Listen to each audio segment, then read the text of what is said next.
What's up, everybody? Welcome to Phlox'em. My name is Aaron, aka Orion, and I am so excited to be bringing you this content today.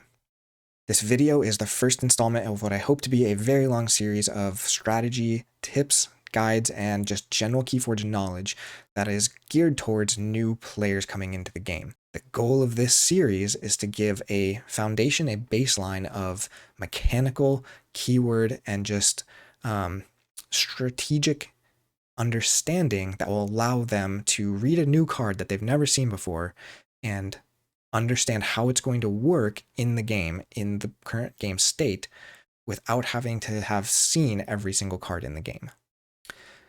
This first series is going to focus entirely on the Keyforge timing chart. So if you go to Ghost Galaxy website and go look at their rulebook, their revised edition, the full tournament rules, you're going to find at the very last page, page 47, what is called the Keyforge timing chart. And this chart is essentially just a step-by-step sequencing of how a player's turn goes. And within that, there's going to be very high level. You forge key, you choose house, you do your stuff. It's basically telling you which of those happen when, and then what sub-steps happen and how you sequence them and how they're going to play out if there are multiple triggers for the same action.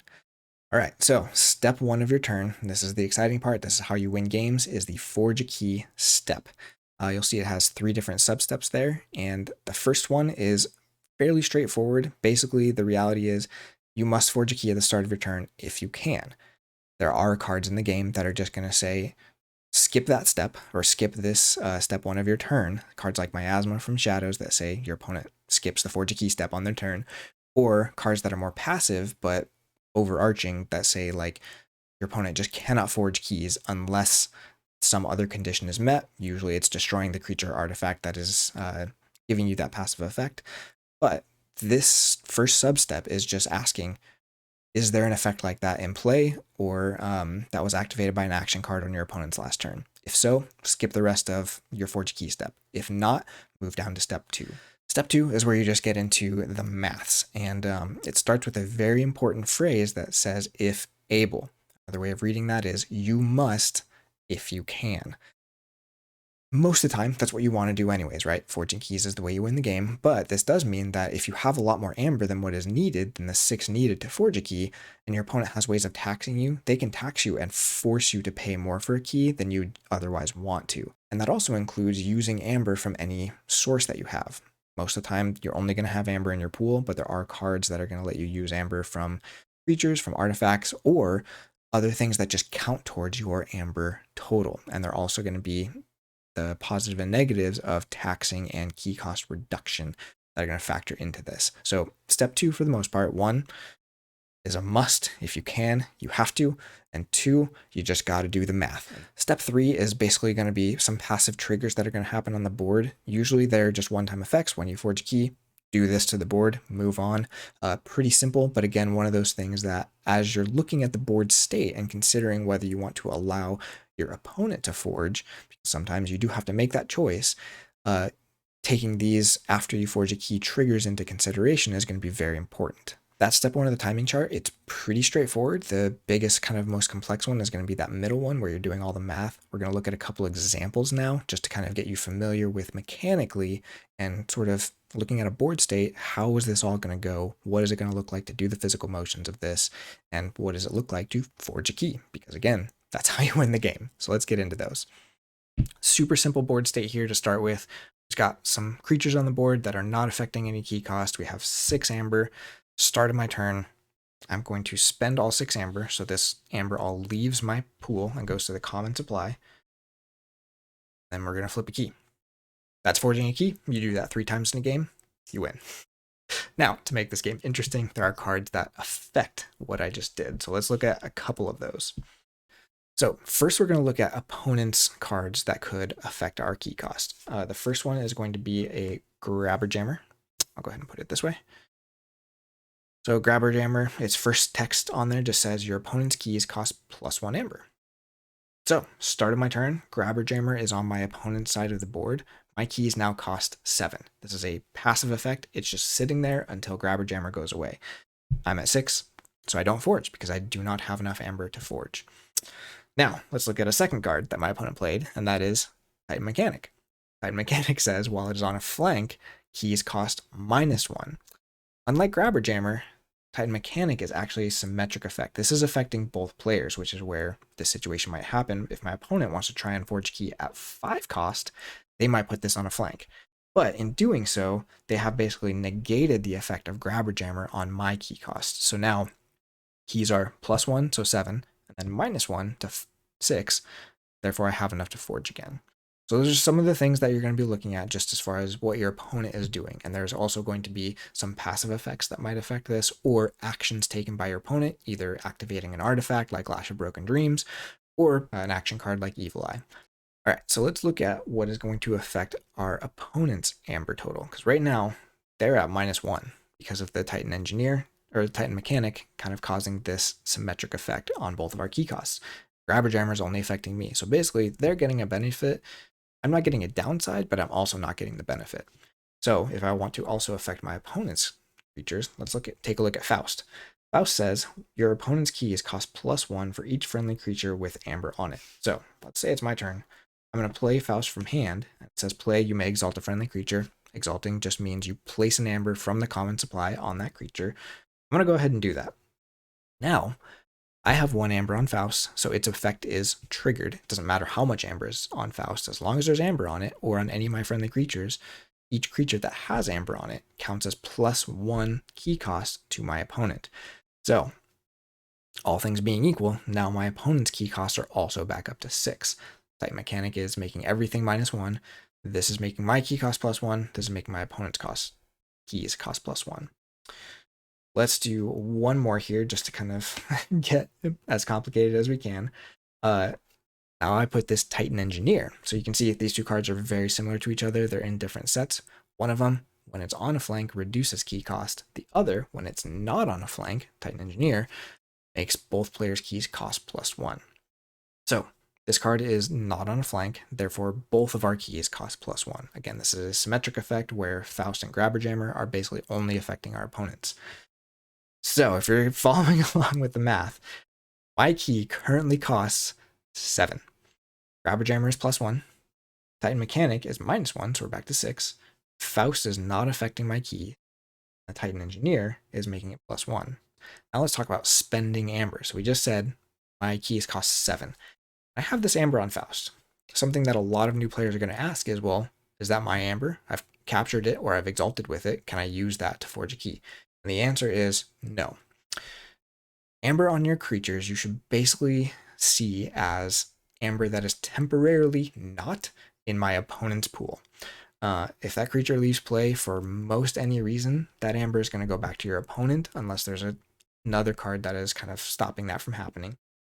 And that Aember is not yours to spend on forging keys. So at the moment, I only have 6 Aember. My current cost is 7. I can't use this Aember, so I do not forge a key at the start of my turn. But if I have 7 Aember now, I can. So I would have to spend all 7 Aember, and this is where the must comes in that if I have 7 Aember, but I am planning to kill this Grabber Jammer on my turn, I can't hold off forging a key. I actually have to forge, if I am able, using whatever means necessary, to forge a key in this step. So if my opponent is wanting me to spend more Aember, basically to help reduce my total amount of Aember in my pool, playing cards like this is going to help do that. So cards like Taxing kind of have this dual purpose of keeping your opponent from forging or forcing them to spend more Aember, thereby reducing their total Aember. Because if key cost is only 7, I have 9 here, I still have to spend all 7 of that, but I have 2 left. But if key cost is 9, I have to spend all 9 of that. I can't just wait until next turn when that effect is no longer active and then just spend the 6. So there's a lot of thought that needs to go into that strategy, and we can talk more about that later. But in this step, in sub-step 2, you must forge if able, using whatever means necessary. So that means in this situation, key cost is 7, I would have to spend 7 Aember to forge a key. Now, let's look at one unique scenario that changes the math a little bit, and that is Senator Brachus. So there are several cards in the game that allow you to actually change where your Aember is coming from when you forge. Senator Brachus is one of them. It says you may spend Aember on friendly creatures as if it were in your pool. Fight, Reap, Exalt, Senator Brachus. So everything I just told you about spending Aember on your own creatures gets overwritten by Senator Brachus. Now this Aember that's on Faust is something I can spend when I'm forging a key.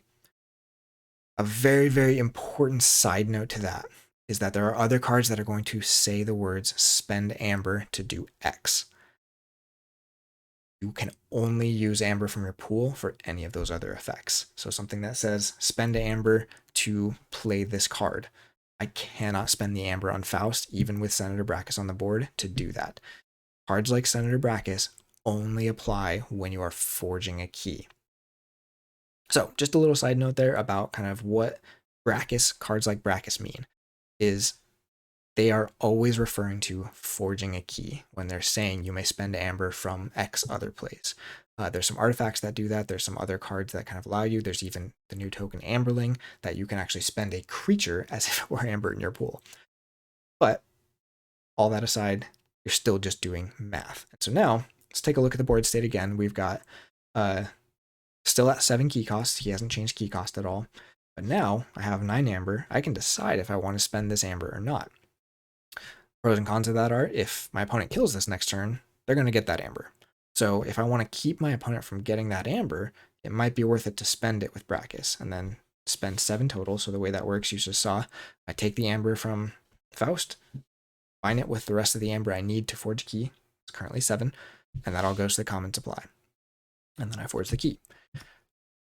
But since I have more Aember than I need to forge this key, especially on different places, now I can actually choose where I want that Aember to come from. The implications of that are my opponent's key cost right now is also 7.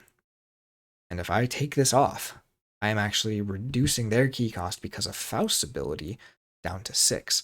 So I really need to think through in this scenario if it's worth letting my opponent forge or forge for cheaper so that I can actually use this Aember instead of just Aember from my pool. Okay, let's take a look at the last sub-step here, which is step 3, and that is after a key is forged, effects happen. These are usually going to be kind of passive abilities that are going to resolve once or multiple times throughout a game, depending on kind of what card it is, if the thing stays on the board, all that.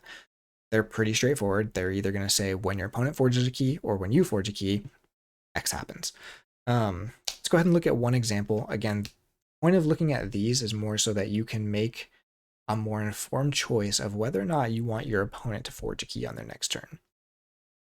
Usually stopping them from forging a key is good, but there are exceptions to that, and sometimes you don't have a choice. So you want to be able to optimize your turn for whether or not your opponent is going to forge. And you might actually take actions to force them to forge to get one of these effects, because sometimes these effects are really good or just really useful for where the game is at right now. Forge Compiler is a very strong card. It says after your opponent forges a key, destroy Forge Compiler and ward each friendly creature. Wards are basically going to be this protection token that you put on there. The next time a creature would be damaged or destroyed, you remove the ward instead. This is a very strong card, but it requires my opponent to forge a key. And so let's go ahead and give my opponent some Aember up here just for sake of mathing this out, because again, this is something more on your turn that you need to think through and be able to evaluate what is going to happen at the start of your opponent's turn. So let's say I'm going to call Logos for the turn, and I'm going to play the Forge Compiler. My opponent is on 6 Aember. Current key cost for them is 7, if you've been following along with the math. +1 for Faust, +1 for Titan Engineer, -1 for Titan Mechanic. So 8, -1, 7. They have 6 Aember, so they are currently not going to forge. But I really like this board. I really want to keep at least some of these creatures around for later in the game. Both of these are very good for being able to tax my opponent. And I really want this Forge Compiler to go off to protect those cards. So what I'm going to do on my turn is I'm going to play this. I don't really want to give my opponent this extra Aember. So instead what I'm going to do is I'm going to fight this Infomorph into this Titan Mechanic. Infomorph is 4 power, Titan Mechanic is 6. We'll get into fight details later. But the Infomorph dies. And now the Titan Engineer is on a flank. That means key cost is not +1 anymore. So its effect is no longer triggered. So that means my opponent's key cost is now 6, but I played this Forge compiler. So I have basically forced them to forge a key to activate my Forge compiler. So at the start of their turn, they would check their current cost. Current cost for them is 6. So they would forge a key, and this Forge compiler would go off, and I would get to ward both of these creatures, which now make them a lot stickier, a lot harder to remove from my opponent, and probably big problems later in the game. So that's after forge a key effects, and that is the forging a key step. All right, so pretty straightforward. That was our step 1 forging a key step. Mostly all you're looking at is what effects did my opponent use to stop me from forging, what's the math to forge right now, and then what happens afterwards. Again, forging a key is the most important thing in Keyforge because it's how you win the game, but you need to be able to evaluate a board to know what it's going to actually take to forge that key. Next time, we're going to go back a step to the start of turn effects because those can drastically affect what happens in your forge a key step. Thank you so much for watching. I really, really appreciate the support, and please share this with anyone who you know is starting to play, interested in playing, so that they can kind of get up to speed and begin their discovery without getting bogged down in the mechanics, the details of the rules. Thanks, and we'll see you next time.